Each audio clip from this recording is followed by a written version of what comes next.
আমি যদি আপনাকে বলি শান্ত সৌম্যর ঝোড়ো ব্যাটিংয়ে উড়ে গেছে লিটনের দল।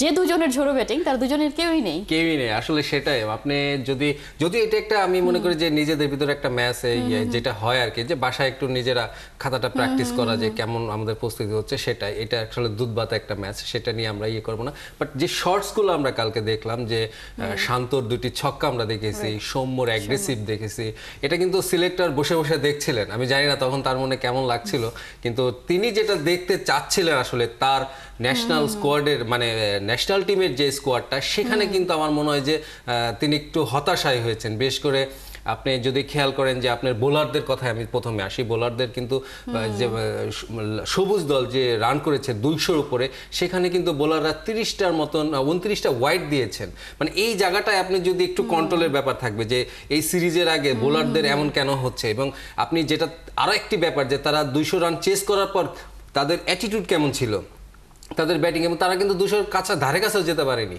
মানে অল আউট হয়ে গেছে, খুব অনেক আগে হয়ে গেছে, এবং এখানে 136 রানে অল আউট হয়ে গেছে এবং ওপেনার দুজন রান পাননি। সেটা আমি মনে করলাম যে একটা ম্যাচ হতেই পারে, কিন্তু তারপরে কিন্তু মানে আপনি লিটনের যে ইনিংসের কথা বললেন, সেখানে কিন্তু স্ট্রাইক রেটটা ভালো ছিল না, এবং তবে একটা সারপ্রাইজ প্যাকেজ, যেটা রূপক বললেন যে সারপ্রাইজ প্যাকেজ হতে পারে তাওহিদ হৃদয়, তিনি কিন্তু কালকে বোলিং করে একটা উইকেট পেয়েছেন, এবং তার ব্যাটিংটাও দারুণ ছিল, 3টি 6।